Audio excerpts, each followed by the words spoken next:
Good morning everyone, welcome to the first match day vlog. It's currently about 8:45 in the morning and I'm getting ready to start work. Today we've got Finton FC versus Shortwood United reserves in the Gloucestershire FA Junior Cup. I believe it's the third round. I officiated Finton in their first round tie against Lakeside Reserves, where they turned them over about 7-0. Both teams look relatively good. Finton are currently second in the Cheltenham Premier Division, and Shortwood United Reserves are sitting around mid-table in the Stroud Division 1. But yeah, should be a great game. This is the first match day vlog I've done, so any suggestions for what I should be including, please put it in the comments. For now, I'm going to get some breakfast, show you how I plan for an evening game amidst the day of work, and yeah, I'll see you in a minute. So, for breakfast, we've got sausage, bacon and egg. I like to eat a decent sized breakfast in the morning when I'm doing an evening game, and that's basically so I can have decent sized breakfast, decent sized lunch.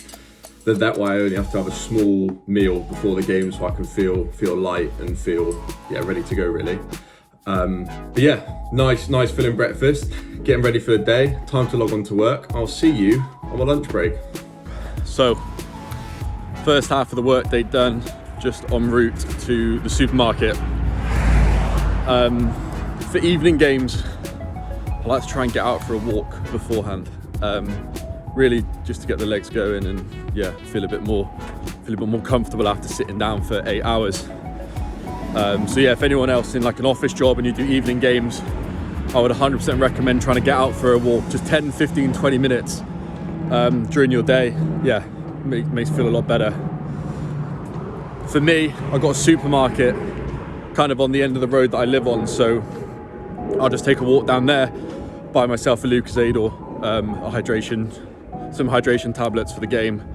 It's just a good reason for me to get out. I had a thought about tonight's game as well. So it's always interesting when we officiate games where there's an adult team like Finton and then a reserve team, because a lot of the time for a reserve team, especially Shortwood, who are a semi-professional club, the reserve team I imagine will consist of some older guys, experienced, and then also a lot of younger lads, probably 16, 17, 18 years old. And so it'll be interesting just how the expectations of these players are different. I've arrived at the pitch, but there's a little bit of an issue. Well, not an issue, just an unforeseen thing. So with grassroots football, always expect the unexpected. So at the minute, we're at a school and we're playing on the 4G, so the artificial grass. And at the moment, there is training happening before the match. The match is meant to kick off at 7:45. However, one of the teams that are training on the AstroTurf have booked it until 7:45, obviously not allowing either team to warm up. They only have the pitch for a certain amount of time because the floodlights have to be turned off by a certain time for the residents so that they can go to sleep. And so we're just going to have a chat and find the best solution. And that's all you can do. I'll keep you updated. All is good. Turns out the pitch is going to be free at 7:30. So both teams will have about 15 minutes to get ready, which if you know grassroots football, is absolutely fine. Anyway, let me show you the change room. In fairness, it's one of the more spacious change rooms you have in grassroots. A lot of them have broom cupboards. Some places, they keep the kit in there. Looks like the other team are getting ready. I'm gonna go out, head out for a warm up, get the camera set up for the game, and I'll see you guys after the game. Whew. So, just finished the game. It was tough. It was a tough game.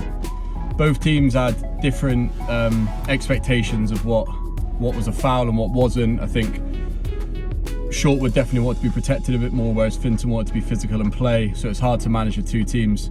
I had to give a red card in the 90th minute, and if I'm honest, I'm unsure if I should have given it or not. But by the letter of the law, it's correct. But in the spirit of the game, should I have given it? I'm not sure. We'll have to watch it back. You guys will have to let me know what you think. But yeah, tough game. Finton came out the winners, and I'm going to head home. It's quite late, so I'm not going to review the footage till tomorrow. So I will see you guys tomorrow when I go through the footage. So it's Monday morning, and it's time to review the game. I gave a little debrief in the car about the game, about the different expectations that the teams had, and I'm gonna focus on that quite a bit today, and also highlight how difficult it is to officiate without assistance. A lot of you guys and girls who will be out there refereeing will be doing it completely by yourselves, and you'll have a member of the other team, or maybe a coach of the other team, or just a fan running the line for you, being an assistant. This makes it incredibly difficult for a few different reasons, which we'll go through. But let's take a look and go through the game. Nothing happens in the game for about 7 minutes. It's just back and forth playing. No events happen, and then we get to our first offside call. Now, being an assistant referee, I think, is more difficult than being a referee when you're early in as a referee. I think calling offside is so difficult. You know, you've got to look at where the ball's being played from. You've got to know exactly when that ball's being played, and you've got to have a look at being bang in line with the defenders. So it's very difficult. So when we're working with club assistants, in what we call them in England, club assistant referees, always have a tolerance level for errors. You know, they're never going to get it perfect. Just like qualified referees aren't going to get it perfect. But there's one thing that you're always going to come up with at grassroots football, and that's the fact that if the assistant referee gets it wrong, the other team will automatically refer in their mind that they're cheating, that the club assistant is cheating, which is obviously not the case. Now, there are some club assistants that will cheat. That is just the way it is, right? If it's close and they're unsure, they'll just put their flag up to protect their team.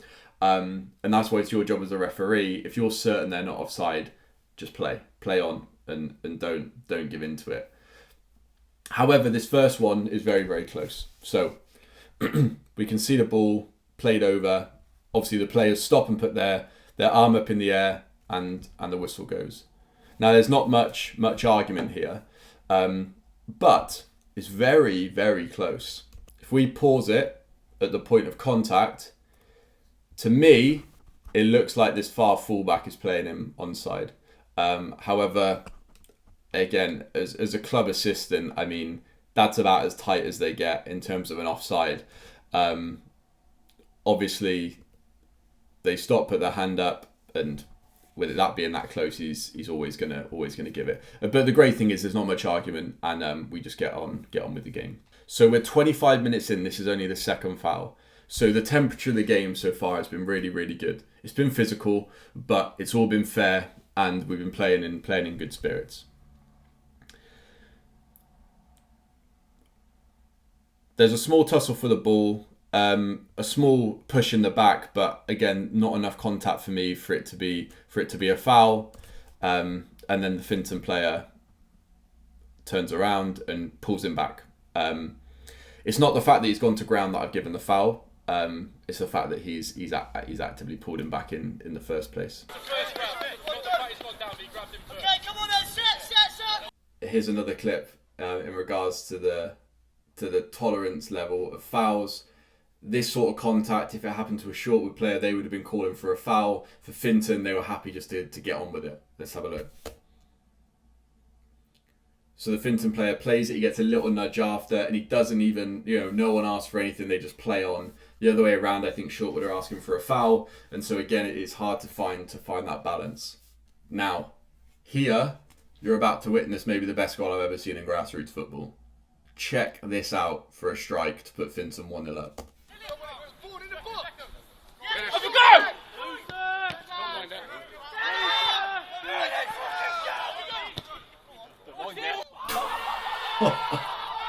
It's an absolutely unbelievable strike. Yeah, fair play. What a goal. Yeah, no words. Incredible. So here's definitely my first, I guess, error of the game. So we're about 34 minutes, 35 minutes into the match, and yeah, I make a mistake.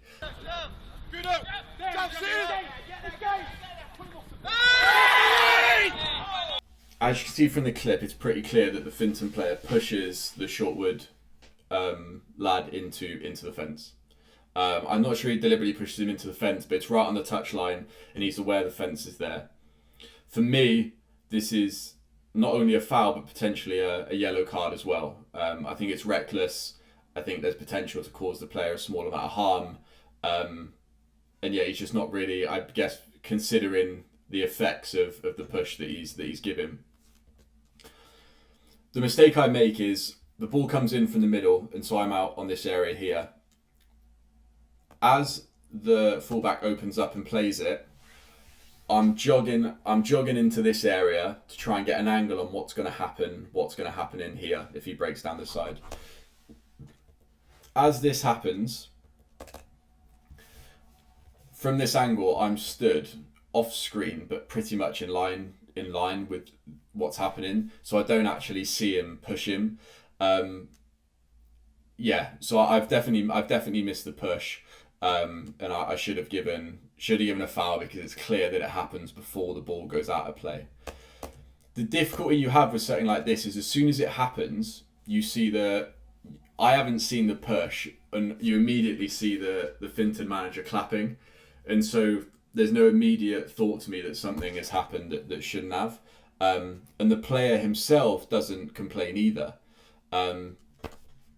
Their side obviously shouting, etc., etc.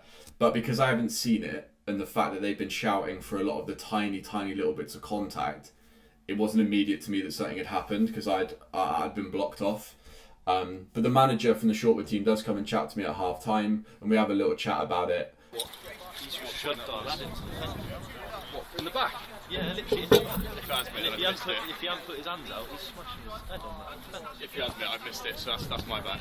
But I didn't see that happen. Yeah. No, I hear you. Yeah, I hear you. I think I'm doing it quite well, mate. I don't. No, you're doing alright. Just that one.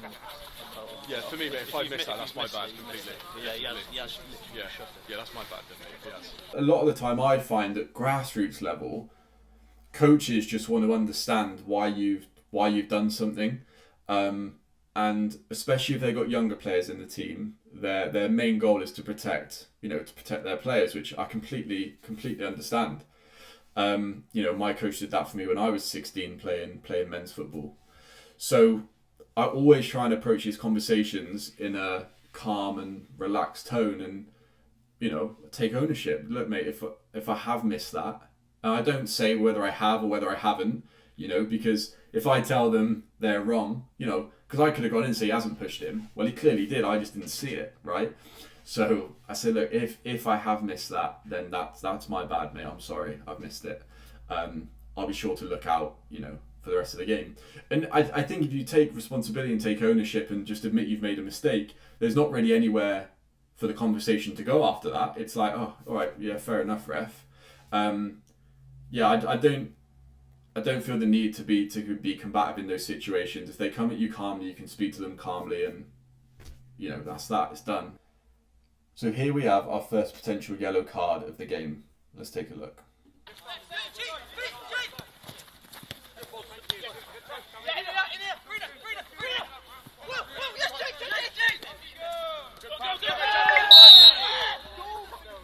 So the foul is borderline. It's borderline for me. Let me know what you guys think in the comments, whether you think this is a yellow card or not. At this point, the temperature of the game has still been fine, and for me, I don't just want to be dishing out cards left, right, and centre in grassroots football unless it's needed. Now, one argument is this is a foul that stops an attack, a promising attack, which I understand. For me, the lads missed the ball and then the fouls occurred, and the ball was never going to fall to a Shortwood player. So that's the reason I didn't give it. In hindsight, watching it back, I think the foul occurs before the ball goes back. The foul occurs here, where he could have gained control of the ball. So this is most likely a yellow card. I probably made a mistake in not giving that here. I do have a chat with him, and I explained to him, mate, the only reason it's not a yellow card is because the ball's never going to fall to them. You've got to be careful because that's close to being an attack. Yeah, let me know what you guys think in the comments. Is that a yellow card? Was I right to just have a chat? Let me know. So here's our first yellow card. Let's take a look.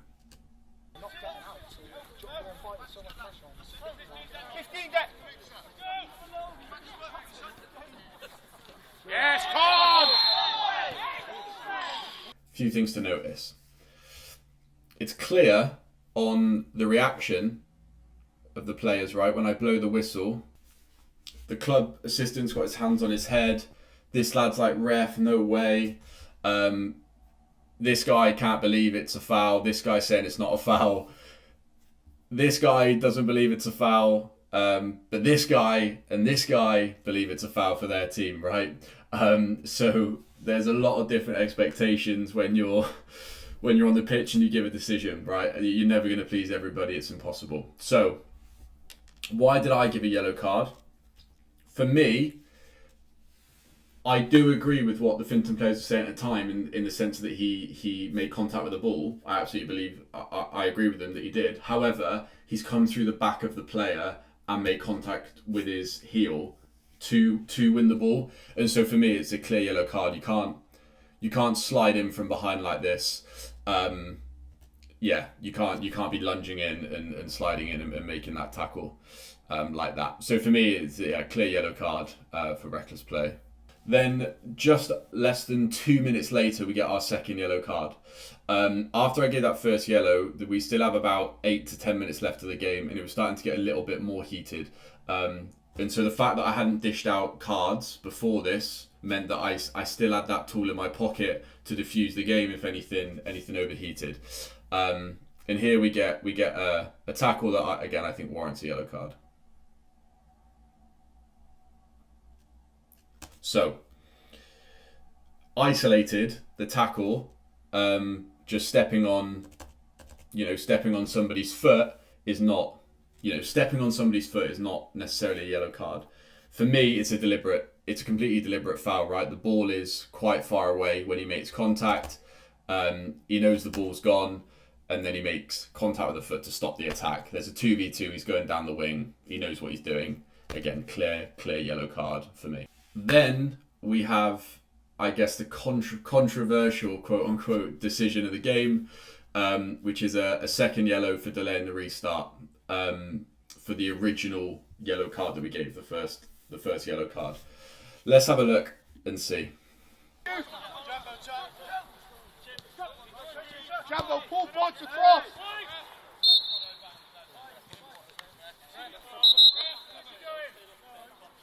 The defender plays out and they play it to their midfielder, and there's a foul committed. I'm ready to blow the whistle, but I see he's regaining balance again, and so I want to see if he can get away and play. He plays the ball, it doesn't fall to their player, so no advantage. So I blow the whistle and then he passes it back to the goalkeeper. For me, this is a clear example of delaying the restart. Even though there's only a minute or so left, they are winning 4-1, which is such a big scoreline. It's a needless yellow card to pick up. The argument was that he didn't have much time after the whistle to play it back, and that he didn't hear the whistle, all the typical things. For me, it's just a clear example of delaying the restart. You could argue that with the little amount left in the game and the fact they are winning by 3 goals, that you can just have a word and tend not to be silly. But yeah, for me, it's just such a clear sign of delaying the restart that it's something that I felt needed to be, it warranted a second yellow card. It's a shame. The game didn't need a red card at all, but it was just so blatant. I didn't feel like I had the option not to. But yeah, let me know what you guys think in the comments. Would you have given a second yellow card for this, or would you have let it slide? Let me know. So that concludes our first match day vlog.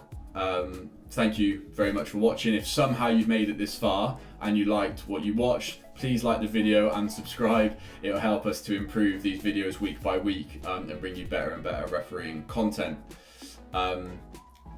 Please drop in the comments below anything you'd like to see included, anything you think we could change to make it more entertaining. And yeah, firstly, thank you so much for tuning into the first video, and I will see you next week.